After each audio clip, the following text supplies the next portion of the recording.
Kid.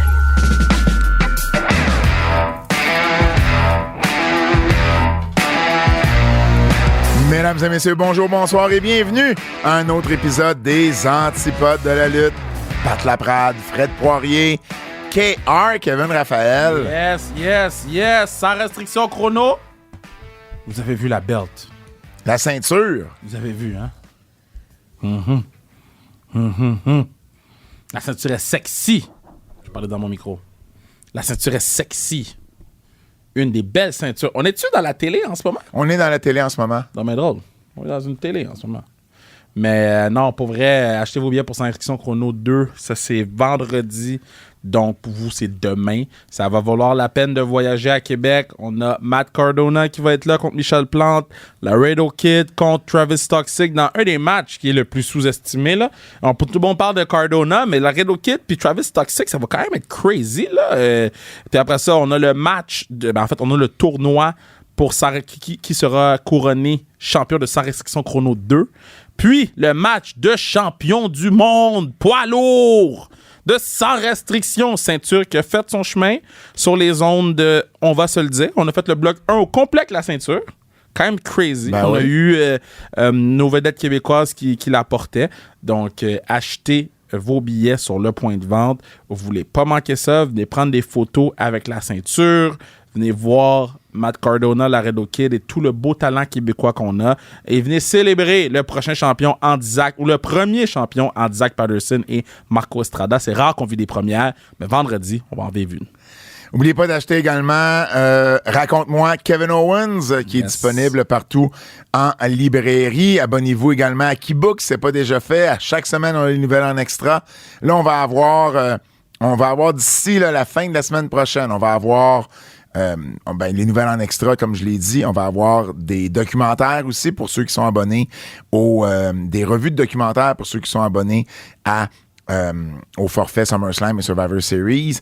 On va avoir les questions du public également, pour faire les questions du public, Kev, la semaine prochaine. Donc, on va avoir tout ça d'ici la semaine prochaine, parce que moi, après ça, il reste une semaine et je suis en congé. Je suis en congé. Alors, d'ailleurs, le documentaire sur Netflix de Vince McMahon, on va le faire à mon retour. C'est pas vrai qu'Emilio et Phenom vont faire le docu sur Vince, mais à mon retour, on va pouvoir en parler. Je veux également, Kev, à Femme Fatale, samedi dernier, j'ai rencontré 2 fans des Antipodes, Edith et Gabriel, qui se marient samedi. Alors, je voulais prendre la peine de les saluer, de les féliciter. Bravo. Longue vie à votre mariage, Edith et Gabriel. Les nouvelles. Fred, on part fort. J'ai un scoop. Un vrai scoop? C'est pas cool comme scoop, mais c'est un vrai scoop pareil. J'ai eu la confirmation qu'il n'y aura pas de house show de la WWE d'ici la fin de l'année. Donc, pas de house show à Laval durant le temps des fêtes. Une belle tradition que j'aimais bien. C'était une belle tradition que j'aimais bien, malheureusement. Puis c'est pas parce que... Vraiment. Mais en même temps, c'est normal. Là. Ils veulent couper dans les house shows. Mais non, ça n'a rien à voir avec le fait de couper les house shows. Ils font quand même des house shows. C'est juste qu'ils le feront pas à Laval. Ils veulent couper dans des house shows. Puis ils vont continuer à faire des house shows. Mais c'est juste qu'ils veulent couper dans des house shows. Moi, mais ce que je veux dire, c'est pas la raison pourquoi il n'y a pas lieu à Laval. Il y en a quand même durant le temps des fêtes des house shows. C'est juste qu'ils viendront juste pas à Laval. OK. Tu comprends? Oui. Avec le temps, c'est ce qu'ils veulent faire, couper dans les house shows. Je veux dire que c'est pas la raison. Il va avoir le même nombre de house shows. C'est ce que j'ai compris. Ils vont avoir le même nombre de house shows, c'est juste qu'ils viendront pas à Laval durant le temps des fêtes. Malheureusement. Donc, alors, malheureusement pour ceux-là, parce que c'est une des questions que j'avais le plus là, ces derniers temps. On n'aura pas de show du temps des fêtes de la WWE à Laval cette année. J'imagine qu'ils vont revenir en 2025 avec un Raw ou un SmackDown. Je serais très surpris qu'on passe une année complète sans venir à Montréal. Mais c'est sûr qu'avec la diminution de house show, ça se peut que Montréal soit moins occupé qu'on l'a été. Là. On a été gâtés là, dans les Pour vrai, on a vraiment été gâtés. 22, 23, 24, là, ça a été trois belles années là, pour la WWE au Québec. L'Internet marche mal ici. L'Internet marche mal? Oh, man. Roman Reigns est de retour, Kev. Non, mais tu sais quoi? Moins de house-show de WWE, plus de femmes fatales, plus de sans restriction. Ben, c'est ça. Roman Reigns est de retour, donc on l'a vu à SmackDown la semaine dernière. Il va être là vendredi prochain. Et ben également, il a déjà été annoncé ou publicisé plutôt pour le Survivor Series War Games à Vancouver qui va avoir lieu le 30 novembre prochain. Donc, il y a Reigns, Cody, Rhea Ripley, Bianca Belair, Jake Cargill, Solo et Kevin Owens qui sont sur les publicités préliminaires de l'événement. J'imagine qu'on va avoir un combat entre Roman Reigns et Cody et certains de ses amis contre le Bloodline. J'imagine que c'est là-dessus qu'on s'en va. Ben, c'est ça, Bad Blood? C'est ça le contrat? À Bad Blood, c'est Cody et Roman contre Solo et Jacob Fatu. Ouais. Survivor Series, j'imagine qu'on va avoir le Bloodline au complet contre Roman, Cody et d'autres mondes. Et Jay et Jimmy? Ben, peut-être Jay et Jimmy, ouais. Exactement. Et probablement peut-être 4 contre 4. Ils sont combien du côté du Bloodline? Ils sont... Jacob Fatu, Solo, Tamatonga puis Tangaloa? Fait 4. Ouais, à moins qu'on aille chercher un cinquième. À moins qu'il amène Ikuleo. Ikuleo. Fait 5, puis t'amènes Sami pour faire 5. Puis t'amènes Sami de l'autre bord pour faire 5. Exactement. Donc, je pense que c'est là-dessus qu'on s'enligne. Ça ferait du sens. Parlant du Bloodline, là, on est dans le fantasy booking. Là. On est dans les suppositions. Mais, ce qu'on sait pour sûr, c'est qu'Armando Alejandro Estrada, excuse-moi, je vais le dire comme il faut. Armando Alejandro Estrada. Je l'ai collé sur le podcast. Si tu me dis ça, Pat Laprade.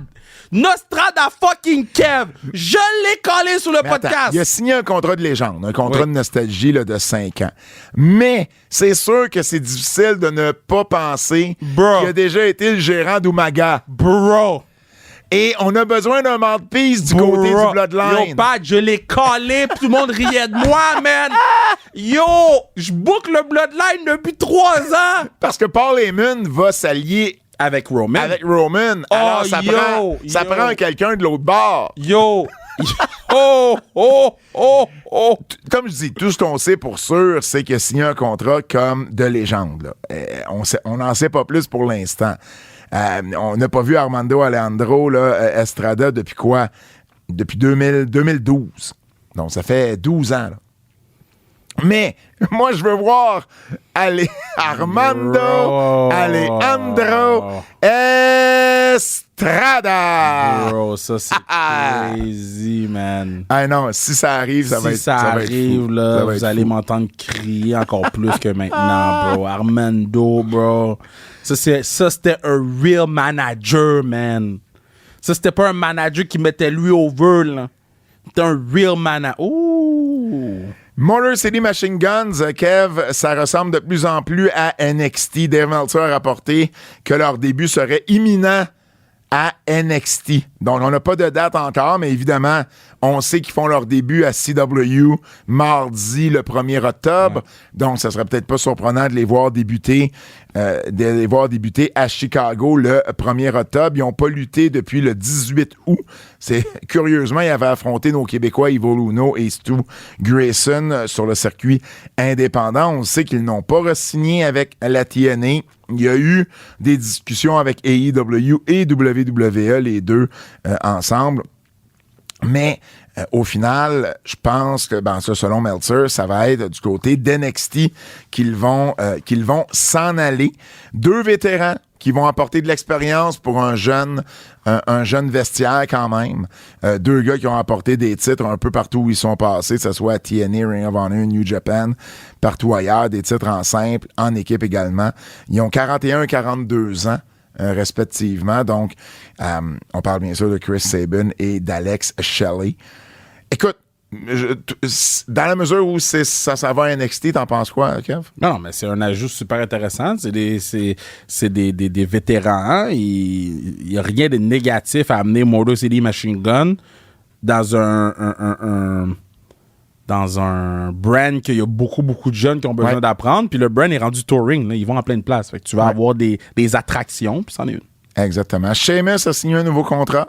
Donc, 46 ans, Sheamus, déjà. Le lutteur le plus underrated de tout. Donc, moi, je pense en désaccord avec ça. Avec tout ce qu'il a réalisé dans sa carrière, man. Ça a été annoncé au Pat McAfee Show que Sheamus avait signé une extension de contrat. Là. Il y en a une par semaine là, ces temps-ci du côté de la WWE. Clairement, on est en train de restructurer là, beaucoup de contrats. Il a fait ses débuts avec FCW en 2007. Puis il a débuté déjà sur le main roster il y a 15 ans, en 2009. En 2009, 3 fois champion de la WWE. Donc, un contrat, on n'a pas donné la durée du contrat, mais j'imagine que c'est un contrat qui va l'amener pas loin de ses 50 ans. Là. Ah, c'est ben pas, lui, c'est pas 50 ans. Mais on dirait que je veux plus dire c'est un lifer là, depuis qu'Edge est parti. Là. Mais lui devrait rester pour très longtemps. Mais tu vois, je jasais avec Nicole Matthews en montant vers Québec, qui était... ben non, mais c'est vrai qu'il était... Ben non, mais coudonc, c'était notre championne, la femme fatale. C'est moi qui la conduisais là-bas. Puis on jasait, puis on réalisait que... Puis j'imagine que tu as fait le même constat aussi, Kev, mais que la WWE signe des... En fait, l'âge des lutteurs et des lutteuses, on dirait qu'il n'y a plus ce plafond-là qu'il y avait il y a peut-être une dizaine d'années. Tu sais, on signe des gars... Vince, il disait que les gens étaient trop vieux. On signe des gars de mi-quarantaine pour 3, 4, 5 ans. Même les femmes, tu sais, Shayna Baszler, qui a 42 ans, 43 ans, Shayna Baszler, qui signe pour plusieurs années également. Donc, tu sais, pour un homme, là, 40 ans, c'était rendu vieux, puis une femme à 30 ans, c'était rendu vieux. Et là, ben, on a percé ce plafond-là. Puis c'est tant mieux, parce que je veux dire, des gars comme Sheamus, Randy Orton, tu sais, même Kevin Owens est déjà rendu à 40 ans. Mais il y a encore de la bonne lutte à donner, là. De la bonne lutte à donner. Et puis, ben oui, t'as raison, Vince avait cette manie-là de trouver les gens trop vieux trop rapidement. Et ça, ben, on le voit plus là, avec la nouvelle direction. Une petite mise à jour, Kev, de Raw sur Netflix. Tu te rappelles, la semaine dernière, on a parlé que Raw serait de 3 heures à Netflix. Ben là, on a amené des précisions par rapport à ça. C'est que Raw, en temps normal, dure en moyenne 132 minutes. Si on enlève les commerciaux. OK? Donc, 132 minutes, ce qui veut dire à peu près... 2h10, 2h15. Ouais, à peu près. C'est ça, exactement. C'est ça que j'ai dit la semaine passée. Alors... C'est exactement ce que ben non, je sais. Oui, c'est ça que tu disais la semaine passée. C'est que, bon, là, présentement, ce qu'on serait en train de regarder, c'est d'avoir peut-être, justement, une version Raw qui aurait moins... C'est parce qu'on va être moins limité à Netflix. On sera pas obligé de mettre des commerciaux à certains endroits. Il va peut-être en avoir moins également.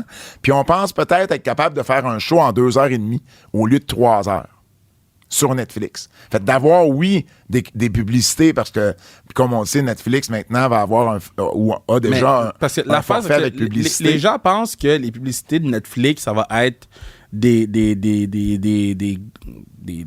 3 minutes, là, comme qu'on voit régulièrement à la télévision. Ouais. Mais moi, je pense que ça va être comme qu'est-ce qu'on voit sur YouTube. Je comprends. Des genres de 15 secondes, des genres de 30 secondes maximum. Ils veulent pas se faire chier. Là. Comme qu'ils veulent pas faire chier les gens sur YouTube. Fait. Et ben, si c'est le cas, ben, il pourrait y en avoir moins, justement. Et puis faire en sorte que... Puis on n'est pas obligé de déplacer... Tu sais, on pourrait faire une demi-heure sans faire de pause. Là. La première demi-heure, on va être capable de les placer plus aisément, de les mettre à des bons endroits, de peut-être pas couper des matchs de lutte pour rien. Donc, tout ça est encore à discuter ou dans les airs, mais ça se peut que ça soit pas un show de 3 heures au final. Donc, voilà. C'est parce qu'on vous rappelle également qu'à partir du mois d'octobre, ben, c'est à partir du mois d'octobre ou de la semaine prochaine? Je pense. Le 7 octobre. C'est le 7 octobre. Raw va passer de 3 à 2 heures pour la première fois depuis très longtemps. C'est game changer dans toute ma vie. SmackDown sur USA Network, c'était le début vendredi dernier. Comment t'as trouvé le nouveau logo et la nouvelle toune de SmackDown? Ben, la nouvelle toune, le monde chiale, mais sorti de chez vous, là. Pourquoi le monde chiale? Ben, parce qu'ils veulent du gros rock. Ah, ben non. Les gens payent pourquoi? Ils payent pour du gros rock ou ils payent pour Megan Thee Stallion? Ben, ils veulent s'associer à un gros brand comme Megan Thee Stallion. Ça, c'est un. Le logo, il est pas laid, là. Me rend indifférent. Mais c'est correct aussi de faire quelque chose de nouveau là, quand tu changes. Oui, mais c'est normal qu'ils font de quoi de nouveau. Mais je trouve que les gens ont mis beaucoup trop d'emphase sur le logo puis sur la toune, quand ça change absolument rien. Ah, ben non, mais c'est correct d'avoir une opinion là-dessus aussi. Tu peux avoir une opinion, mais il y a une différence entre avoir une opinion, j'aime ça, j'aime pas ça, ou « Ah là, WWE, c'est ci, puis c'est ça, puis là, nanana. » Calme tes nerfs, c'est un logo, puis c'est une toune. Donc, ça va aller. Mais Megan Thee Stallion, d'ailleurs, qui travaillait avec Mercedes Moné, en fait, on s'attendait à ce qu'elle fasse des trucs avec elle, avec AEW. Et puis, il paraît que son entente avec la WWE a surpris le clan de Mercedes Moné. Ça veut pas dire qu'elle pourrait pas retravailler avec elle, mais en même temps, c'est sûr que là, à partir du moment où tu signes le thème de SmackDown, ça serait peut-être mal vu qu'elle travaille avec AEW en plus. Pas mal sûr que le thème de SmackDown, tu reçois plus que le whatever Mercedes Moné va te donner, là. Je dis ça de même. Oui.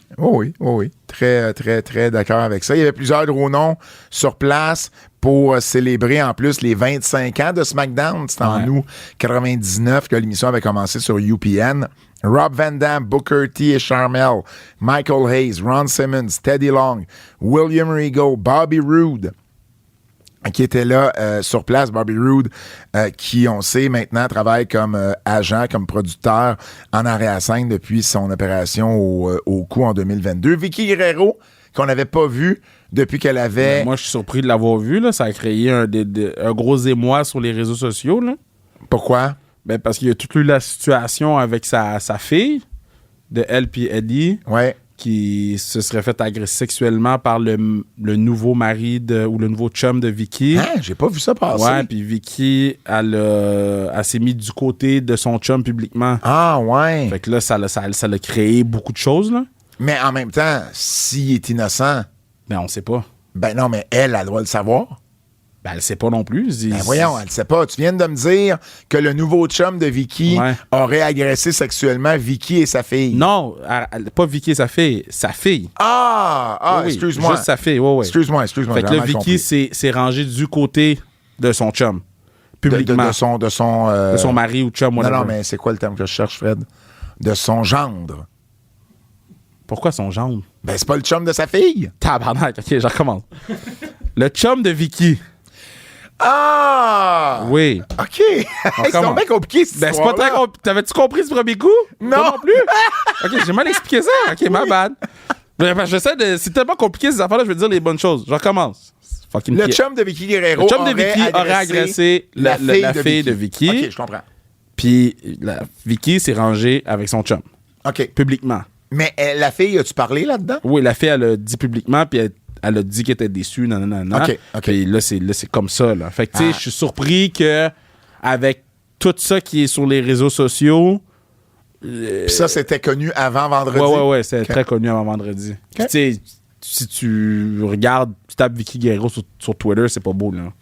OK, mais tu vois, j'avais pas vu ça passer. Ouais, c'est pas bon. Tout ce que j'avais remarqué, c'est la première présence de Vicky à la WWE depuis qu'elle a quitté AEW ou depuis qu'elle s'est fait quitter des AEW. Ouais. Mais bref, OK, ben tu vois, je vais aller... je dis pas qu'il aurait pas dû l'amener. Je veux pas embarquer dans ces affaires-là, mais c'est juste que j'étais surpris de voir qu'ils ont pris ce gamble-là. Les codes d'écoute de SmackDown, Kev, ont été de 1,72 million, 0,55 dans le Key Demo, donc dans le 18 à 49 ans.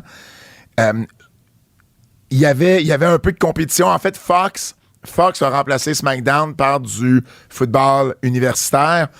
Arizona et Kansas State ont fait 2,58 millions. Non, mais là, ils sont disrespectful, là. Quoi ça? Non, mais il y avait de quoi vendredi passé, là? Il y avait une game de la NFL, là. Vendredi passé, non. Oui. Il y avait une game de la NFL, c'était Eagles contre Barkley, avait fait 3 touchdowns. Non, pas la semaine passée, la semaine que SmackDown était là. C'est ça, je veux dire. Oui, c'est ça, c'est il y a 2 semaines. Mais Fox, ils ont mis un graphique, puis ils ont dit cette semaine, on a tant de pourcentage de plus que la semaine passée. Ben oui, mais la semaine passée, c'était la game contre Brésil, là. C'est sûr. Yo, ça, c'était whack, ça. Ouais, non, je suis d'accord. 1,72 million. La dernière fois que SmackDown avait été à USA Network, en 2019, il avait fait 2,099 millions. À ce moment-là, Raw faisait 2,21 millions et là, Raw fait 1,4, 1,5. Donc, ça a baissé, Raw a baissé, SmackDown. On le sait qu'en termes d'écoute, ça a baissé. Évidemment, ces chiffres-là ne prennent pas en considération le cable cutting, là, c'est ceux qui sont des abonnés du câble. Mais oui, il y a une certaine baisse. Par contre, 1.7 versus 2.09, c'est quand même pas si pire. L'écart est quand même pas si pire entre 2019 et maintenant. Mais on vous l'a dit la semaine dernière, on retrouvera plus de 2 millions et plus sur USA Network, ou très, très, très rarement. Peut-être hors saison, mais même pas le football, hors saison de football universitaire, peut-être, là, certains gros SmackDown, mais on va plus être dans le coin du 1.5, 1.7, 1.8 pour les semaines à venir. Puis, les chiffres... Ben non, ça donne quand même... Ils ne voudront plus rien dire dans... Ben avec Netflix, il n'y en aura plus de code d'écoute. Ça ne voudra plus rien dire. Ce segment-là n'existera plus à propos AEW. Ben oui, mais pour SmackDown aussi. SmackDown, ça va continuer. Mais oui, mais ça ne sera pas aussi relevant que... Ben on n'aura jamais Raw. On ne pourra pas savoir exactement. On va parler de... On n'aura pas Raw et NXT, me semble. Non, NXT, c'est CW. Oui, exact. Je ne sais pas comment Netflix, par contre, va traduire les résultats de Raw. Mais ils ne nous les donnent pas. Ils les donnent dans les earnings dans 3 mois ou ça. Non, mais j'ai hâte de savoir, est-ce qu'ils vont donner, par exemple, le nombre de personnes qui l'ont écouté, le nombre de personnes qui ont passé. C'est quoi qu'ils donnent comme chiffre des fois? Jamais, rarement. Non, mais ils en donnent des fois. Dans les earnings, ils vont dire, mettons, on a tant d'abonnés qui sont. Mais comme Peacock, là, c'est rare que Peacock qui nous donne. Puis on va voir si c'est, mettons, dans le top 10. Exact, mais ça va toujours être dans le top 10. Ils vont le mettre dans le top 10. Ouais. Fait que on va jamais. On pourra plus mesurer avec les gens qui écoutent. Non. À part la mesure du web. Oui, mais à l'interne, eux vont avoir des chiffres. Mais je parle, mettons, nous, de l'extérieur, la seule façon de savoir si ça va bien ou pas, c'est les chiffres sur YouTube. Mais j'ai hâte de voir aussi les réponses que la WWE va donner, mettons, dans les ils vont dire que c'est le most watched streaming thing. Ça, oui, mais quand TKO va faire son earnings call, qu'est-ce qu'ils vont dire par rapport à ça? La même chose que Peacock. Peut-être. Même chose, c'est pas à ton avantage de dire combien de personnes écoutent un streaming service. Ça change rien. Ça change rien. Saturday Night Main Event, on vous en parlait la semaine dernière, ça a été confirmé par la WWE. Donc, ça va être live à NBC et sur Peacock, justement. Ça commence le 14 décembre au Nassau Coliseum de Long Island, New York, à 8h le soir, 20h. C'est Nassau Coliseum, c'est là que le tout premier Saturday Night Main Event avait eu lieu en 1985. C'était Hulk Hogan contre Cowboy Bob Orton qui avait été le match principal. Ça a duré, on le sait, de 85 à 92. C'est revenu de 2005 à 2008. Les lutteuses qu'on a vus sur le graphique pour annoncer l'événement, c'est Cody Rhodes, Roman Reigns, Liv Morgan, Bianca Belair et Seth Rollins.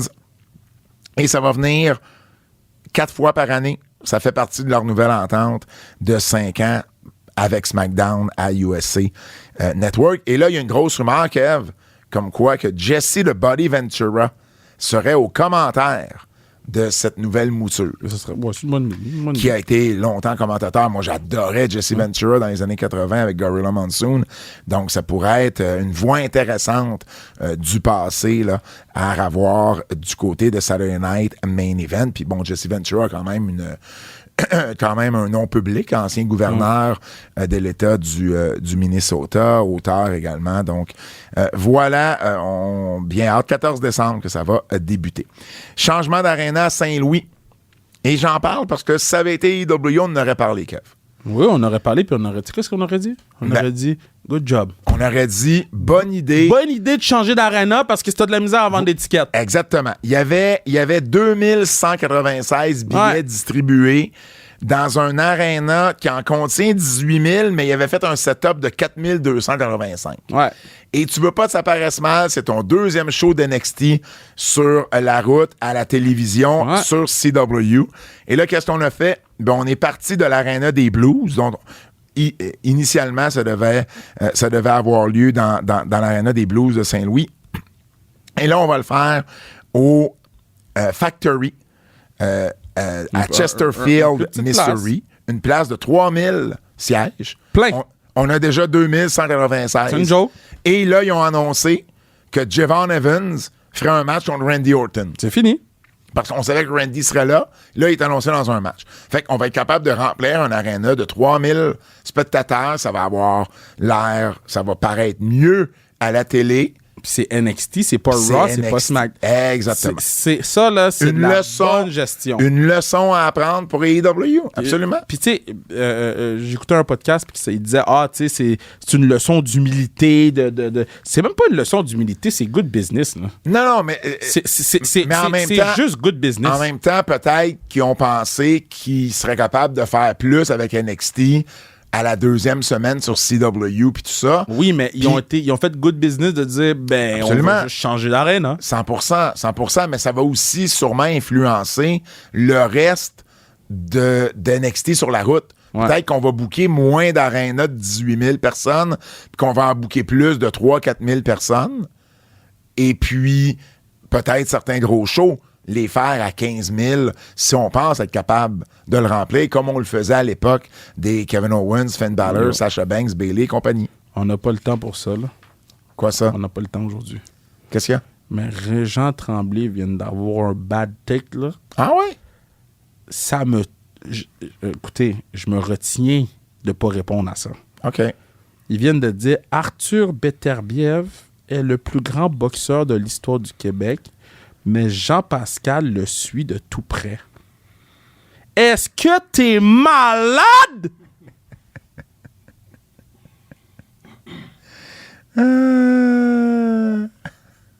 Je te dis, il y a quelqu'un qui a répondu à Régent, qui a répondu à quelqu'un qui avait la même réaction que toi.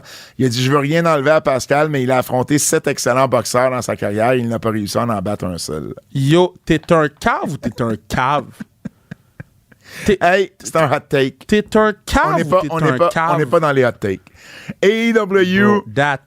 Vas-y, là, je vais juste prendre un break. That's some crazy shit. AEW sur TBS, avec leur nouvelle entente télé avec WBD, ça serait imminent. On parle qu'une annonce serait faite la semaine prochaine. Arrête, ça fait 3 mois, c'est imminent. Non, là. Mais là, c'est... Ouais, mais là, c'est the one. Là, c'est the one. Comme quand mon père, il me disait, on va aller à la ronde. Laisse-moi finir. On va aller la semaine prochaine. Non, la semaine prochaine. Non, la semaine prochaine. C'est pas ton père, c'est pas Tony qui a parlé de ça. C'est John Oren de Puck News. Donc là, à partir du moment où c'est une source externe, ça devient un peu plus sérieux. Ouais, puis ils ont ramassé. C'est lui qui a écrit Second Tier Wrestling. Je sais pas. Dans son... Si c'est New York... C'est quoi son... Puck News. OK, mais non, lui... OK, ce gars-là réfère à un article d'un autre dude qui rapporte sur la lutte puis les deals. En fait, lui a donné des détails sur ce que le contrat aurait l'air. Donc, ce que John Oren dit, c'est que ça serait 4 ans, 3 ans garantis plus une année d'option. Ouais, exact. 170 millions ou environ annuellement. Qu'il y aurait de la programmation des AEW sur TNT, TBS et True TV 2 fois par semaine. Et que ça serait dans la stratégie de faire de TBS et de True TV des stations plus sport-oriented, plus orientées vers le sport. Il n'y a pas de mention que Max serait impliqué là-dedans ou que les pay-per-views seraient compris là-dedans. Puis à noter, là, TBS, ils viennent d'acheter du tennis, ils viennent d'acheter les Savannah Bananas. Toutes les games des Savannah Bananas vont être là-dessus. Il y a AEW. Fait, là, le contrat de NBA qu'ils ont perdu, ils sont en train de répartir cet argent-là un peu à gauche puis à droite. Là. Donc là, précédemment, ce que AEW avait comme deal, c'était 43 ou 40, mettons, j'arrondis, 44 millions par année pour Dynamite et Rampage. Ouais. En 2023, c'est monté à 63 millions lorsqu'on a ajouté Collision. Ouais. Et en 2024, c'est estimé à environ 85 millions pour l'année que TBS leur a donné.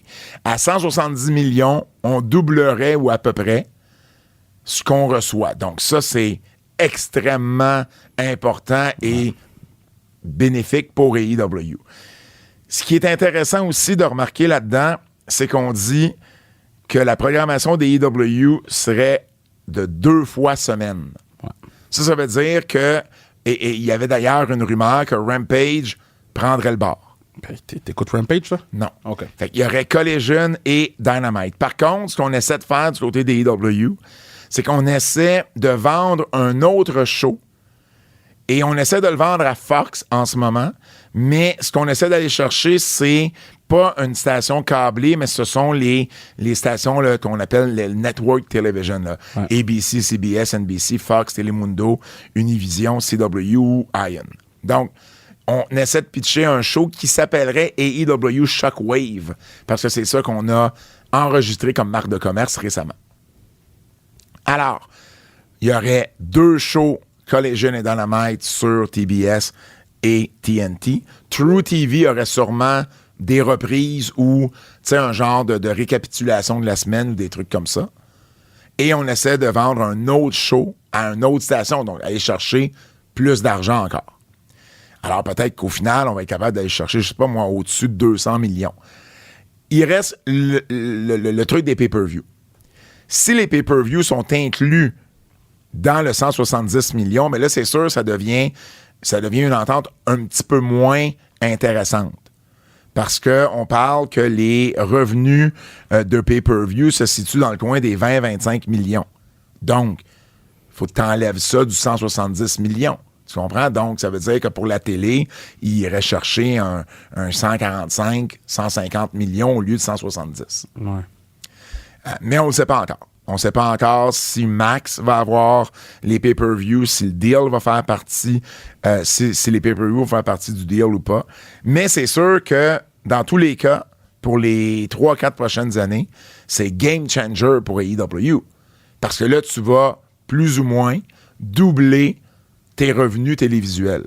Donc, ça va te permettre de signer des lutteurs qui veulent partir de la WWE à un salaire intéressant, de garder ton monde. Tu sais, un MJF, par exemple, va peut-être être tenté de rester si on lui donne un pont d'or. Je pense pas que Tony a besoin d'aller signer des gens, là. Non, mais je veux juste dire... Là, on est dans la période Tony, là, il faut qu'on fasse des histoires. Non. Mais Kev, je te dis pas, je suis d'accord avec toi, mais demain matin... Il y a un gros nom de la WWE qui cogne à la porte puis qui dit, écoutez... Oui, là, on a de l'argent pour le payer. Là, on a de l'argent pour le payer. Puis on a de l'argent pour garder nos vedettes. Puis on a de l'argent pour investir également dans la production, dans le produit et tout ça. 100%, c'est game changer et AEW. Pour tous ceux et celles qui doutent depuis 5 ans, ça s'en va nulle part. Ah, mais là, ceux qui doutaient, là, sont pas là. Et c'est ce deal-là qui vient vraiment cimenter AEW. Puis probablement qu'AEW, dans 20 ans, on va la regarder comme étant la 2e plus grosse promotion de lutte de tous les temps, devant la WCW, en termes d'argent, c'est sûr que en termes d'argent. L'argent est différent en termes de profit. Que Exactement. Alors, j'ai hâte de voir si ça va sortir la semaine prochaine, mais c'est ce qu'on nous laissera savoir que ce serait la semaine prochaine.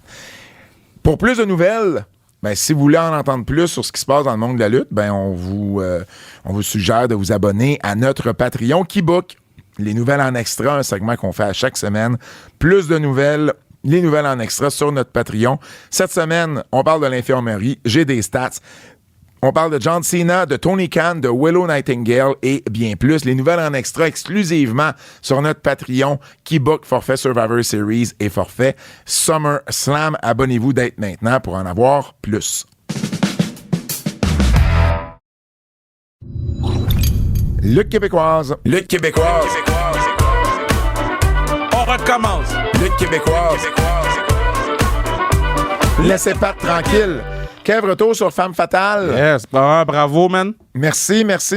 Un peu moins de monde qu'on aurait souhaité, mais bon, ça fait partie de la game. 105. Puis tu sais, juste dire, là, c'est pas facile de faire de l'événementiel en ce moment. Là. Non. Je parle à des gens que c'est leur vie de faire ça, là. Mm-hmm. Autant dans le sport que dans l'entertainment.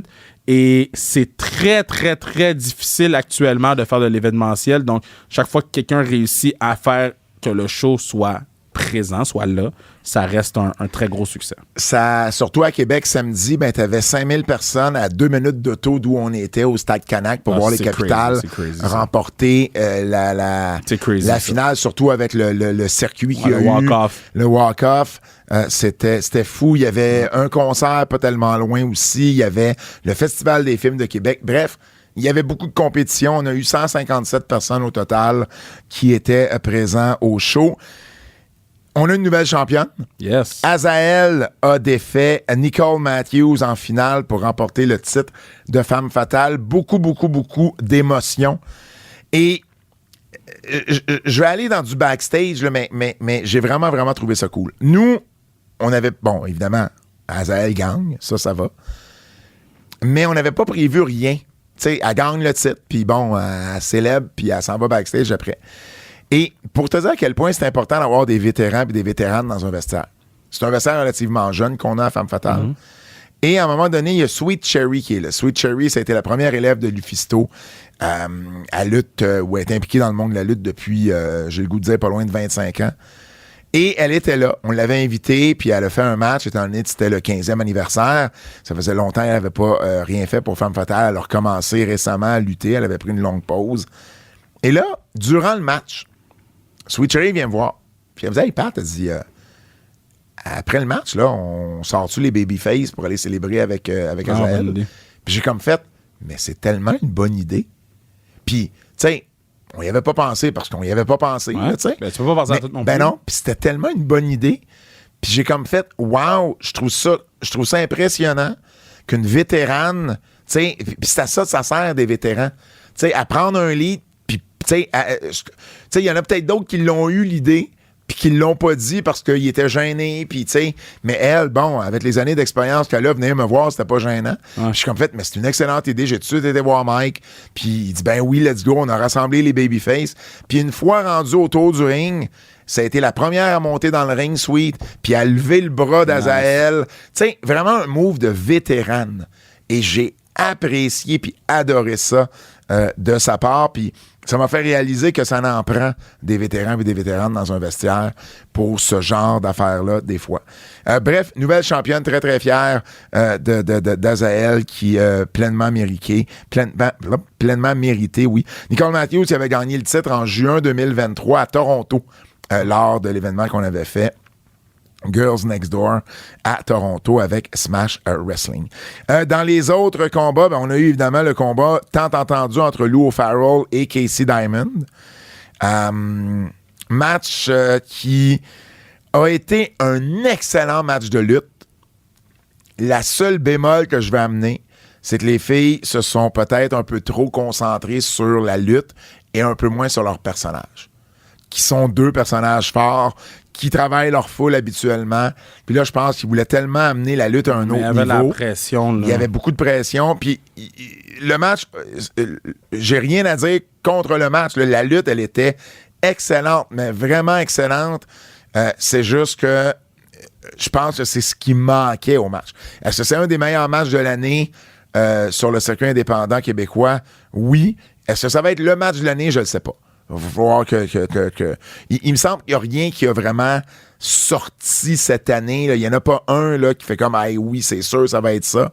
Mais il va faire partie du mix. Il n'y a pas de doute là-dessus parce que côté lutte, c'était très, très fort. Puis je me dis, ben j'ai encore plus hâte de voir le rematch. Parce que c'est comme si c'était laissé du lousse pour en faire un meilleur. Il va avoir un rematch. Éventuellement, c'est sûr que oui. Je ne sais pas quand. Mais c'est sûr qu'il va y avoir un rematch entre les deux. Tu ne pas le bean de booking, là? Non, mais je pile rien parce que je sais pas quand ça va avoir lieu, mais c'est sûr qu'on veut refaire ce match-là. Parce qu'on sait qu'il y a un lousse là, pour que leur match soit encore meilleur. Puis j'en aurais pris 15 minutes. Là. Je pense qu'ils ont fait 13 minutes 35. J'en aurais pris 15-16 minutes. Là, Donc c'est sûr que ça va être à refaire, mais ça a été 13 minutes 35. Ah ouais? Il y avait 13 minutes. Tu les matchs? Oui. Michael l'a fait, ben oui, parce qu'il donne du temps aux filles. Ben, il fait pour la NSPW aussi. Il donne du temps, donc il veut s'assurer que les temps soient respectés. Les filles ont dépassé leur temps de 35 secondes. Il y avait eu 13 minutes. Mais ça, c'est pas comprends. grave, là. On s'en fout, là. 35 secondes. Non, mais je trouve ça intéressant. Ben Mais oui. on time pas. Fait que... Ah, ben oui. Bon, on time d'une façon parce que c'est le tournoi, mais les matchs non tournois, on time ouais, pas. Fait ouais, ouais. Tu vois, il y a un match, il y avait 10 minutes, puis je pense qu'ils ont fait... ils ont eu peur de faire trop long, fait qu'ils avaient coupé une coupe d'affaires. c'est comme en humour. Puis ils ont fait 7 minutes 50, je pense. Comme en humour. Ouais. Bref, ça a été un excellent match de lutte. C'était une bataille dans le ring, là. Tu voyais les coups qui rentraient, là. Côté lutte, là, pour vrai, ça a été vraiment, vraiment solide. C'est Casey Diamond qui a remporté le match parce qu'il y a eu une intervention de la part des Wicked Ones. Puis, il a fallu, tu sais, comme à chaque show, ben, il arrive toujours des blessés de dernière minute, il arrive toujours des trucs qui font que, ben, tu vois, Danny Leo avait une commotion cérébrale, donc pouvait pas lutter. Rose était pas remis de sa commotion non plus. Donc, on a continué cet angle-là entre Rose puis Danny Leo. Mais il fallait sortir Danny Leo du match. Et là, ben, ensuite, tu as eu Stéphanie Sinclair, une des membres des Wicked Ones, qui avait ce qu'on pense être la coqueluche. Hein? Ouais. Fait qu'elle était dans sa période où elle était contagieuse. Fait qu'elle est restée chez elle, pas pour venir contaminer. Je lui parlais. Au complet, Je lui parlais, puis j'étais là, c'est tellement plate à prendre comme décision, mais c'est tellement responsable en même temps. Là, tu sais. Fait que là, ben, il a fallu changer le match par équipe. Donc, c'est la Parfaite Caroline qui a affronté Sweet Cherry. 1 contre 1. Marie-Lee Rose. Parce que l'équipe mystère, ça devait être Marie-Lee Rose et Sweet Cherry. Ouais. Puis Sweet Cherry, c'était... Ben, ça aurait été le choix de Lou et de Chris Tara qui avaient dit qu'il y avait une surprise pour les Wicked Ones. Sauf que là, c'était un match en simple. Fait que ça a juste été Sweet. C'était ça la surprise. Et Marie-Lee Rose a remplacé Danny Leo dans le three-way où Danny Leo devait lutter, mais elle pouvait pas lutter. Elle a fait une promo. Danny Leo, là, je le dis en ondes, là. Présentement, c'est ma promo préférée. Ah ouais? C'est la lutteur, homme ou femme. C'est la personne qui fait des promos et c'est ma personne préférée au niveau des promos en ce moment au Québec. C'est ça que je veux dire. Puis j'y ai dit, puis elle a fait, elle est venue me couper moi. J'avais un segment pour parler de l'histoire de Femme Fatale. On avait une vidéo avec entre autres Mercedes Martinez qui remerciait la promotion. Elle a été 3 fois championne, entre autres.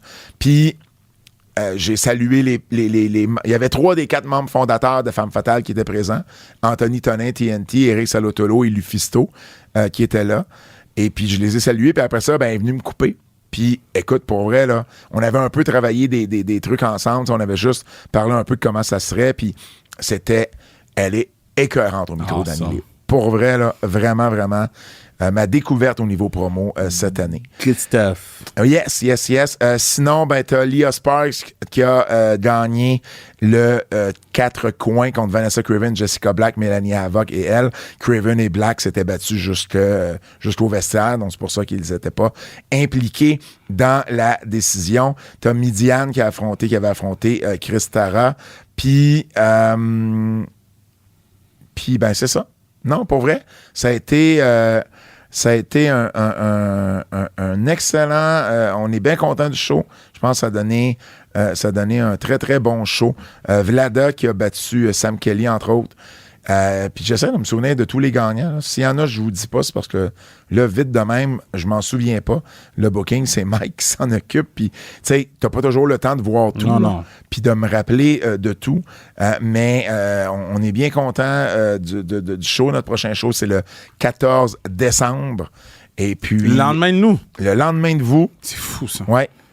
Et puis, on a bien hâte. Et puis, ben voilà. Donc, merci à tous ceux et toutes celles, tous ceux et toutes celles qui étaient présents. Temple la renommée de la FCL. Le même soir que nous, en fait, avait un show à Shawinigan. Là, je m'en veux de pas savoir tous les résultats. Là, j'ai l'impression du gars qui devrait le savoir puis qui le sait pas. Je veux juste voir si Mike a mis les résultats en ligne ou pas. Puis si c'est pas là, ben non, c'est pas là. Fait que c'est ça. Fait que je m'en veux, là. Il y a des matchs que je sais que le match a bien été, mais je me souviens pas nécessairement de qui l'a gagné. Bref. Le même soir, à la FCL, du côté de Shawinigan, une des plus vieilles promotions de lutte au Québec qui fêtait son anniversaire et puis elle a débuté son temple la renommée. Donc, elle a intronisé le défunt, le décédé maintenant, Eddie The Brain Creechman, qui était un des membres fondateurs avec Régent Desaulniers. Régent Desaulniers également, qui lui a été impliqué, là, qui était là jusque dans les années 2010 quelques. Régent, il m'a souvent utilisé comme annonceur maison. Régent avec la FCL, qui a été longtemps là, l'homme derrière la promotion. Ensuite, les frères Renault, Gil et Brian, de même que les frères Mancuso, qui sont, pour moi, les bons choix. Là. Les Mancuso et les Renault ont marqué la lutte en Mauricie et principalement du côté de la FCL. Alors, font partie maintenant du temple de la renommée de la FCL. On veut en introniser d'autres en février, puis ensuite, on va le faire une fois par année. Donc, l'année anniversaire, on va en faire plus, et puis ensuite, une fois par année. Voilà, lutte québécoise. On s'en va au Japon.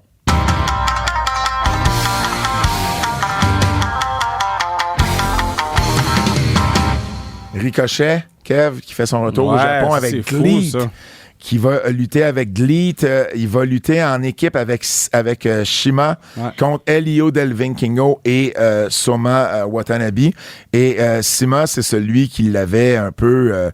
qui avait été son mentor dans les premières années de Ricochet avec Dragon Gate. Ils n'ont pas fait équipe ensemble depuis 2017. Puis ça va être fou. Puis éventuellement, Ricochet va revenir à New Japan. Là. Oh. T'sais, c'est une question de temps avant qu'on le voit à New Japan. New West, là. Non, New Japan au Japon. Là. Pour faire quoi? Il va aller se battre contre qui, là-bas? Mais pourquoi il serait pas là? Je comprends pas. Ton dédain. C'est pas un dédain, c'est une question. Ben, il va aller faire quoi? Tous les bons junior heavyweights sont plus, à part Takahashi. Ben, raison de plus, aller monter cette division-là. Ben, pourquoi il irait monter la division junior heavyweight au Japon? Pourquoi il irait pas? Parce qu'il est heavyweight, c'est plus un junior heavyweight.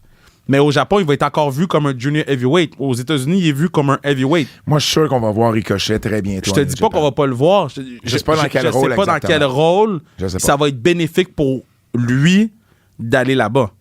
Mais ça va être des revenus de plus. Là. Oui, mais je parle pas des revenus. Oui, si c'est une question de revenus, oui. Mais je parle en termes de rôle. Il a tout le temps été vu comme un junior. À part Takahashi, il n'y a pas de match pour Ricochet. Là. Ils ont leur junior division... Ouais, mais là, les gens vont dire Callum Newman, mais Callum Newman n'est pas prêt encore pour ça. Là. Oui, mais en même temps, ça se peut qu'il l'amène comme poids lourd, tout simplement.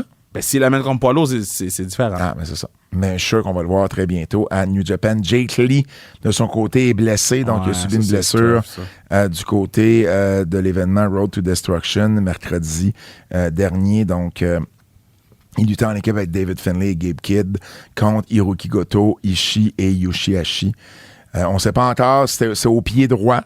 Mais on ne sait pas encore combien de temps il va en avoir. Coup de cœur. Cody et Solo pour débuter le SmackDown. Le cage match était fou, man! Le cage match était excellent.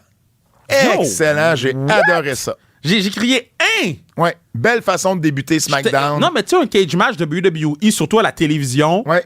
Un, il n'y a pas de sang, là, il y en a eu. Puis deux, il n'y a pas de risque, là. Il y a une cage pour une cage. Yo, là, les gars ont pris des bombes, là. Puis yo, Roman, là. Roman qui arrive. Son aura est aura, là. Ouais. Shit. Puis as-tu vu, Fatou est tout de suite sorti de l'arène. Ouais. Fait qu'on tease vraiment la confrontation entre Roman et Fatou. Il veut même pas il veut même pas que les deux gars se touchent. Mais la seule chose, j'ai trouvé ça un peu illogique. Parce que Roman attaque les GOD. Ah, ils ont l'air de la shit, eux autres. Puis Jacob Fatou vient pas les aider, puis il sauve. Non, mais il sauve pas, il protégeait Solo. Parce que Solo l'a retenu de rentrer. Parce qu'il est rentré, puis c'est Solo qui l'a tiré de la cage. J'ai manqué ça. Ouais, okay, Solo l'a tiré de la cage, il a dit non, tu rentres pas. La seule chose, Solo, là, puis c'est pas sur Solo, là, c'est sur la caméra, c'est sur l'équipe de production. Si vous mettez une caméra sur un gars, puis vous voyez le gars qui dit à son adversaire, bouge un peu avant de faire son saut, ça a l'air cave. Fait que je comprends que des fois, tu peux te laisser surprendre, mais quand il le fait 2 fois, après la première fois, tu devrais enlever la caméra dessus pour pas prendre de chance qu'ils leur disent une 2e fois comme c'est arrivé. C'est juste ça. Je mentirais pas, je l'ai pas vu. Ah, ben c'est juste ça. D'habitude, je manque pas, mais là, je l'ai pas vu. Kevin Owens. Yo, OK, le Ricky, j'ai essayé de le booker. J'ai essayé de le booker pour vendredi. Puis... Ben là, il était occupé. Ah, tu y as parlé?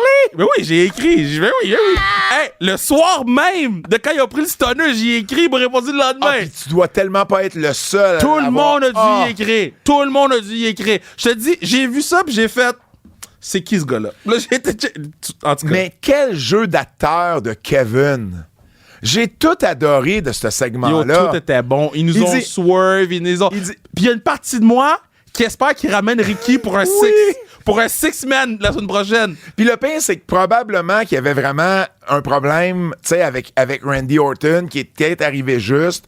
Puis là, quand ils ont su qu'il était pour être là, ils ont dit, hey, on va faire l'angle, on va faire un angle. Ah, moi, je avec pense que ça. c'était prévu. Non, je pense que c'était prévu. Puis... J'ai pas posé la question. Non. Moi, je pense que c'était prévu. Puis c'était une bonne idée d'aller à l'encontre de qu'est-ce qu'on a tout le temps dans le monde de la lutte. Ouais. Que on sait c'est qui sort, il sort. Là, ils nous ont donné un Hey. ball-headed Puis là, quand il dit, c'est quoi ton nom, Ricky? Ricky est mon partenaire. Ricky is my partner. And I stand behind it. 2 secondes Écoute, après, Stunner S. Oui. Hey, Puis man. il a appelé Reggie avant le sonner. Il dit, sorry, Reggie. Il avait Yo, déjà oublié son T'as vu le nom. segment backstage après, là? Oui. Le segment backstage, c'était... Yo, Ricky, là... Puis il est passé à Busted Open, Ricky, puis il a vraiment praise Randy puis Kevin. Fait... Non. C'est... Puis KO puis Randy Moi, je vais Orton. book Ricky, moi. KO puis Randy Orton qui font le DDT puis la vipère ensemble, synchronisés, c'était parfait. C'était parfait. Roman et Cody en équipe contre Solo puis Fatou, là, le segment de la fin, c'était solide. Crazy. Solide. Ça, là, quand les gars vont se prendre dans leurs bras, Ouais. c'est le modern day Mega Powers. Cody puis Roman. Yo, quand ils Ouais. vont... Moi, je vais faire... Yeah! J'adore. J'ai piqué J'adore ce vraiment. qu'on fait. J'adore Yo, ce qu'on fait en puis, ce moment. by the way, les shoes de Roman... Ah, j'ai pas remarqué. Parce que là, Roman, il est commandité par Nike. OK. Par Jordan, excuse. Ouais. Fait que là, Roman a son propre Jordan shoe. Oh. Quand est-ce que tu vas l'acheter? T'as cherché les box? Non, c'est les souliers-là. Mais non, c'est une vidange, ces souliers-là. C'est pas parce que c'est les box, là, mais tabarnak. Évidemment, c'est EW. C'est une Non. C'est souliers. Puis, tu sais quoi, j'ai dit, c'est des souliers de lutte, c'est rare, je vais les acheter. Je suis arrivé pour les acheter. Un, ils étaient overpriced. Puis deux, je vais checker, ils sont rendus combien en revente. Braun Strowman et Bronson Reed, là, ce Bro. qu'on fait à Raw, là, ils pètent tout. Bro, donnez-moi-en plus. Hey. Donnez-moi-en plus. Oui, parce que là-dedans, Strowman va bien paraître. Non, ils ne demandent pas à faire grand-chose. Non. Quand ils ont passé à travers le faux mur, Bro. puis qu'après ça, il y a genre il y a des trucs qui sont tombés en je retard. Hey, j'ai fait le saut, c'est donc ben drôle. Moi, c'est quand ils ont lancé le fan. Oh, oui! Est-ce que j'ai ri? Il était pas un fan, là, évidemment. là. Mais non, gros. Mais non, c'était vraiment bien fait. Fred, check le soulier. Attends, mets ton micro, je vois ta réaction. Check le soulier des box, là. Fred, tu vas me dire que tu vas porter un Reebok Pump Omni comme ça, là? Fred qui porte des Check. docks, là. C'est ton expert en shoes, là. Non, mais là, Fred. Ben, non, c'est bien normal comme shoes, là. Ça m'attire pas. C'est des pompes, ça existe encore, ça? Ben oui. C'est ça. Ben oui. C'est ça, ils ont ramené des pompes. Puis ils sont combien? Attends, je vais checker ma c'est pas grandeur. super, Ma grandeur 200. est... C'est sur off. Tu portes des quoi? Un 12. Le 11, il est 372 US. Tu portes des 12? Ben oui. Ben oui. Tu sais déjà qu'est-ce qu'ils disent. Long pied, long bocaux. Moi, je porte, pas te relancer, je porte du 13. Fait que. That's dirty. Puis moi, je fais toujours le gag. Tu sais ce qu'on dit sur les gars qui ont des grands souliers? Ben, non, excuse-moi, j'ai fait mon. Fred, il check ça sa grandeur! J'ai dit, tu Fred, sais, t'as un combien? Je pense que c'est des 12. tu sais Yeah. ce qu'ils disent sur les gars qui ont des grands pieds? Ben, ils ont des grands souliers. Yo. Roman Reigns. Ah, ils ont pas encore sorti les choses pour Roman. J'ai bien aimé la fin avec le jugement dernier contre Rhea et Priest. Tu sais, Breaker qui sort de Jey Uso. Ben non, ça faisait pas... Attends, oui, ça fait du sens, mais Breaker est en retard, là. Qu'est-ce que c'est? Il est en retard, là. Ça a pris du temps. Ça a pris du temps. Avant que Breaker fasse son spear. Même Ben oui. Jey Uso, à un moment donné, il regardait à gauche. Non, ça, il je dit, suis d'accord. il est où le ça, je suis patinet? d'accord. Je te parle juste de l'idée Oh oui, l'idée est derrière. bonne. Puis la promo est excellente, Jey Uso puis Braun Breaker. Ouais, puis le Judgment Day, tu sais, qui donne un gros bâton à Rhea puis après, j'ai bien aimé ça. Non, on va juste donner un peu de love à AEW parce que les gens vont dire. Nigel McGuinness. Oui. Nostradakev, encore Nostradakev. Encore Nostradakev. Je vous avais dit. Ouais, il va affronter Bryan Danielson. La promo était super bonne. Ricochet, Sammy Guevara, c'était excellent. Yo, c'était insane. C'était- Je l'écoutais avec mes gars ils flippent, là. Maintenant, ils aiment Sammy Guevara. Puis Sammy Guevara qui sort de nulle part, là. Il était à Ring of Honor il y a 2 secondes, là. Puis là, il arrive, on le met avec Ricochet, puis ça sort un gros match, c'est sûr. Puis à la fin, c'est quoi à la fin qui est arrivé? Là, c'est Beast Mortos qui est arrivé, puis là, Guevara qui est venu sauver Ricochet. Fait qu'il y a peut-être quelque chose avec Ricochet et Sammy Guevara. Ça pourrait être une excellente équipe. Ils ont beaucoup d'équipes. Mais en tout cas, bref, il y a quelque chose à faire, là. Le casino Gauntlet était vraiment bon. Oui, là. aussi, par équipe. On va leur donner aussi. Oui. Du côté de Speed, c'est le tournoi féminin. Pour vrai, Valkyria contre Io Sky, c'est peut-être un des meilleurs matchs que j'ai vu à Speed depuis le début de Speed. Même avec les gars. Oui. Ah, nice. C'était excellent. Juste dire. Mais tu sais, c'est Valkyria et Io Sky, là. C'est deux filles qui sont capables d'être spectaculaires rapidement. T'sais. Private Party et Commander, là, Ouais. sont rentrés avec Abraham Test, là. Ouais. Pendant toute leur rentrée, j'ai dit, j'espère qu'ils vont manger des coups. Il n'y avait rien appealing là-dedans. And then, le BCC est arrivé, les beatdowns, j'ai applaudi. Je suis comme ça. Yes! Sortez le sac de plastique! Shit! C'était crazy! Tu peux pas aimer ces gars-là? Tu peux pas aimer ces gars-là! C'est sûr.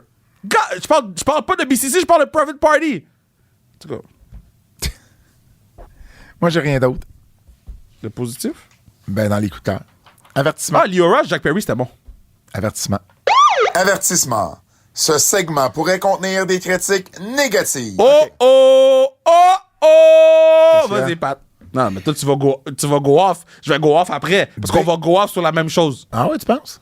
OK, je vais parler de Bailey pour commencer. OK. Je n'allais pas là pantoute, mais vas-y, je sais pas de quoi tu veux parler. OK, so. Bon.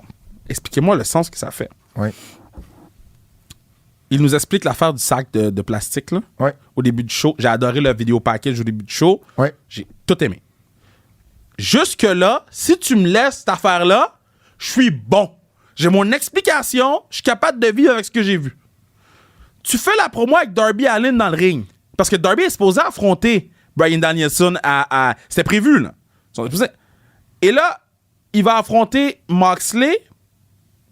La promo était bonne entre les deux. Pour savoir qui va affronter Danielson. Parce que Danielson ne peut pas se battre contre Darby Allin. 1h30 plus tard dans le show, Nigel McGuinness challenge Bryan Danielson dans le même show qu'il pouvait pas aller. Puis après ça, il y a le graphique qui dit que les deux s'affrontent. Non, mais attends, ils ont dit si la santé de Bryan Danielson le permettait. Il y avait le graphique avec les deux faces. Mais ça demeure, il y a un si pareil. Mais pourquoi Darby Allin se bat pas contre Daniel Bryan, whatever qui, là, DB? Pourquoi il se bat pas contre lui? Si c'était ça qui était prévu? Si ce match-là était prévu, Ouais. selon la santé de l'autre, il peut pas. Mais Ouais. s'il peut, il va se battre contre le gars qui était prévu, Ouais. qui est le number one contender? Oui, OK. Parfait. on s'entend. J'ai retrouvé Christara et Midiane à Femme Fatale. Ça s'est fini en disqualification. Christara a gagné par disqualification parce que les Wicked Ones sont intervenus. Je me suis rappelé depuis. Ça me gossait de ne pas avoir le finish de ça, minimalement. J'ai fait un cœur de moi-même. Bailey qui fait une blague. Qui fait une blague de set de bar. Bailey a fait une promo heel Je avec sais. Nia Jax. Elle a commencé en disant ding dong, Ben oui. idiots. Je sais. C'est une babyface! Puis elle a dit genre... tu sais, elle a genre dit qu'elle avait 7 de bar high. Ouais. Puis j'étais comme, mais de quoi tu parles? T'es une heel. T'es une babyface. Pourquoi tu fais des gags de heel? C'est une mauvaise blague de heel. Ouais. Mettons Puis là. Nia Jax, elle disait qu'elle dominait la division. T'as perdu. Puis qu'elle avait pas besoin d'un passy. J'ai dit, voyons, elle fait une promo de babyface, c'est une heel. Juste dire, j'ai adoré que Kazuchika Okada fasse semblant de pleurer. Hein? Puis j'ai fait. Oh, peux-tu le renvoyer au Japon? Peux-tu? Boy. Qui? Mon boy que j'ai vu dans le documentaire Bullet Club. Je regardais le documentaire Jay Bullet White. Club. Jay White. Pas Jay White, je regardais Okada, puis j'ai Ah. dit, yo, Okada used to be. Ouais. Okada used to be. Ouais. Mais la seule affaire que j'ai aimé, c'est l'affaire qui a fait en ce moment de pleurer, puis mais la confrontation avec Takeshita, c'était nice. Je veux continuer sur Bailey puis Nia Jax. J'ai pas fini. Ouais, mais c'est shit, là. Nia Jax, là, Oui. c'est rendu elle qui décide qui c'est qui reste et qui c'est qui part de SmackDown. Parce que c'est ça qu'elle a dit, là. Non, elle a mis sur la ligne Le fait que si tu l'as pas, tu quittes SmackDown. Ben oui, mais non, c'est ça pas- arrive c'est pas souvent. elle qui là. décide. Non, mais ça arrive souvent qu'il y a des lutteurs qui disent c'est soit ça ou loser leave. Tu sais. Ben oui, mais c'est pas elle qui décide pareil. Non, mais je sais, mais elle a mis ça sur la ligne après ça. Moi, ça me dérangeait pas si ça arrive souvent qu'on entend. Puis c'est juste moi ou Bayley et Naomi, là, ils sont comme amis par association. Mais non, mais Bayley puis Les Naomi, deux là, sont amis avec Sacha. Et à cause de ça, on les ben non, met c'est pas à cause de ça ensemble. qu'ils les mettent. Non, ils ont quand même buildé une amitié. Puis Bayley, Naomi trustait pas Bayley à cause que Bayley l'avait beat down avec le damage control. Ils ont quand même buildé ça à travers les derniers mois. Ouais. Par contre, moi, mon problème, c'est que Naomi est amie avec qui, là? Elle était pas avec Black Excellence? Elle fait plus partie du trio. C'est fucking Michelle dans Destiny's Child. Ils l'ont mis dehors?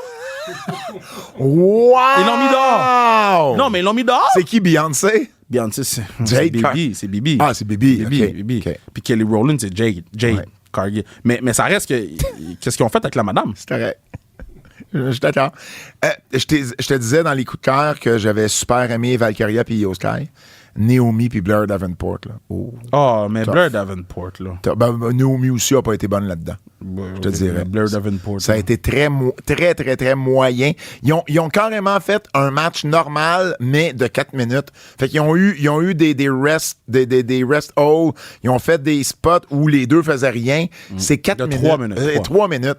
Tu peux pas faire ça. Moi, j'ai hâte de voir, peut hein. le faire. J'ai hâte de voir la créativité cet vendredi. Ouais. Parce que là, ça a déjà été fait, le 4 Ouais. minutes. Fait que Ouais. j'ai hâte de voir qui va être assez créatif pour changer la donne. J'ai plus rien d'autre dans les avertissements. C'est assez, là. Hot take. Qu'est-ce que t'en penses? Hot take! Tu me fais penser à Régent Tremblay, man. Tabarnak. Orange Cassidy sur à Barstool. Qu'est-ce qu'il a dit, Orange? Il a dit que en ce moment, la division féminine des AEW était la meilleure division féminine jamais assemblée du monde de la lutte. OK, Et OK. il a mentionné les noms suivants.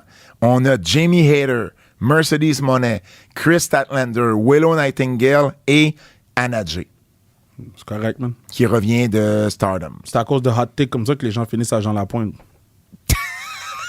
Qu'est-ce que tu veux dire? Ben, le gars est sous, là. C'est le tabarnak.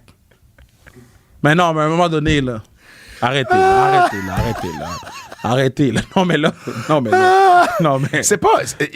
Puis c'est rien C'est contre- pas juste un hot take, c'est un bad take, là. Il y a du bon talent, là. C'est pas ça C'est qu'on un dit. hot bad take. Il y a du bon talent, mais en ce moment, je pense qu'il n'y a rien qui accote la WWE. Là. Mais non, mais on t'a pas demandé de nous dire qui était la meilleure division all-time. Dis-nous qu'on a une bonne division, qu'on Ouais. est fiers de la division qu'on a. Ouais. Je vais te dire, yo, pour vrai, t'as raison, c'est une bonne division. À la limite, dit que c'est la meilleure division dans l'histoire des AEW. TNA a une meilleure division féminine Hein? qu'eux. Dit que c'est la meilleure division qu'ils ont eu à AEW. Ça, je suis d'accord avec toi. Ça, j'ai pas de problème. TNA a une meilleure division qu'eux. Mais dis pas que c'est la Mais meilleure. non. Aussi, là, je pense qu'il a mis un peu de... Il a lâché le jus d'orange, il s'est mis au mimosa, là. Non, Hein? là, à un moment donné, c'est pas pour rien qu'il parle pas beaucoup, là, parce que quand il parle, il dit de la merde, là. Tu sais?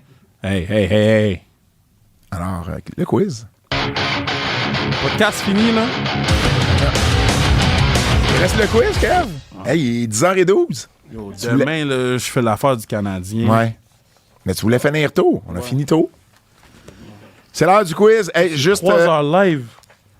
3 heures live sur le Twitch, on sait pas qu'est-ce qui se passe.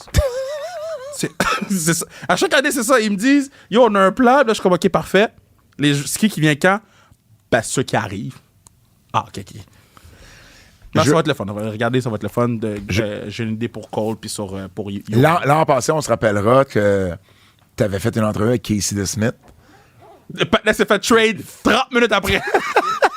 Fait à savoir maintenant qui va se faire échanger demain, tu sais. Oh, tough. Je veux juste passer un commentaire que notre ami Jérôme Jacques de Bold J m'a fait. Il dit, Pat, j'ai terminé ton livre sur Kevin Owens. Ah, Bravo. nice. Kevin Owens doit être très fier d'avoir un ouvrage à son nom aussi bien écrit. J'espère que tu vas avoir l'opportunité d'en écrire d'autres dans cette collection. Ben oui, il y a déjà Juraj Slavkovski qui est confirmé. Ah, tu l'as annoncé? Je l'avais pas annoncé? Non? Ah, ben, je pensais que je l'avais annoncé. Je sais pas quand, là, parce qu'il faut que je parle à Uri, puis c'est pas évident. Yo. Mais je fais Juraj Slavkovski dans la série. Raconte-moi. Viens demain, Uri est là. Ben, sérieux, on se parlera tantôt, parce que si tu y parles, j'aimerais ça. J'y demande quoi comme question? Je veux. Non, je veux. je veux savoir quand je peux y parler. Bon, mais ça, c'est Chantal qui va te dire ça. Mais non, mais je sais, mais Chantal, elle répond pas à ses courriels. Non, moi, j'en vais pas là-dedans. Moi, je t'aime, Chantal. Mais je l'aime aussi. T'aimes Chantal? Mais là, mais là, avec le Chantal. tournoi de golf, je pense Ouais, il y a beaucoup, il y a beaucoup. Tournoi de golf, plus le release de la nouvelle série. Non, plus... By the way, la nouvelle série sur le Canadien, je vous le conseille. Tu l'as écouté déjà? Ben oui. Ça sortait pas aujourd'hui? Bro, I got the links, man. Come on. Parfait. Non, j'adore Chantal, c'est juste que là, je pense qu'elle a manqué de temps. Il y a des pour me partenaires dans répondre. l'équipe qui m'ont demandé les links. Ah, Hey. correct ça. Des joueurs blessés, genre. Quel match impliquant un commentateur de... Non? Non. Je pensais que tu parlais de Raphaël. Non. Quel match impliquant un commentateur de la WWE aimeriez-vous voir entre Drew McIntyre contre Wade Barrett ou Logan Paul contre Pat McAfee? Logan Paul contre Pat McAfee. Oui, moi aussi. Quel lutteur est le moins bien utilisé à AEW entre Jay White ou Sammy Guevara? Ray Phoenix. Entre Jay White ou Sammy Guevara? Ray Phoenix. Hey, réponds à la question. Qui est le moins bien utilisé entre Jay White et Sammy Guevara? Wardlow. Je vais dire, mais moi, je vais répondre Sammy Guevara. Ben non, c'est Joe White. Arrête là. C'est Joe White là. Ben moi, je vais dire Je Sammy suis Guevara. sur Wikipédia, je vais aller sur Wikipédia. Ben non, Faites-moi je mal, sais, c'est ça. je sais.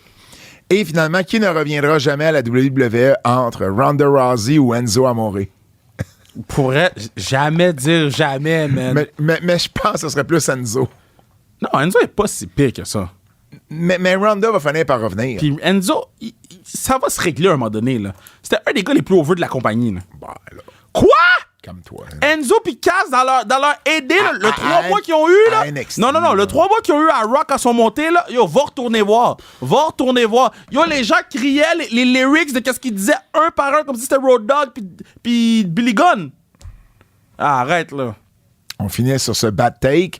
Sur ce bad take, hey, man. Oubliez pas d'aller voir, d'acheter vos billets pour Sans restriction chrono. Ouais, achète tes billets, là. C'est ce vendredi du côté du Centre Horizon à Québec. J'y serai à l'animation. Puis on a un party. Hey, t'as pas annoncé ta nouvelle, Kev? T'as pas annoncé la nouvelle, vas-y. D'ailleurs, je reçois une médaille. Tu reçois une médaille de quoi? D'affaires. Non. Hey, sérieux. Sérieux. Fuck. Tu reçois une médaille de quoi? Je reçois une médaille de la gouverneure générale pour mon implication, whatever.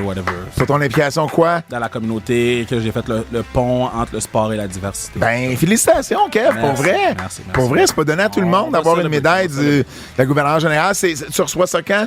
Vendredi matin. OK. Puis on célèbre ça vendredi soir à Québec, là. Ouais. La bouteille de champagne est dans l'auto. OK. On va célébrer. Je vais prendre la médaille, je vais la donner à ma mère. Excellent, ça. All right. Hey, pour vrai, Kev, félicitations Merci. encore. On se voit à Québec samedi. Et nous, on se dit à la semaine prochaine. C'est un rendez-vous.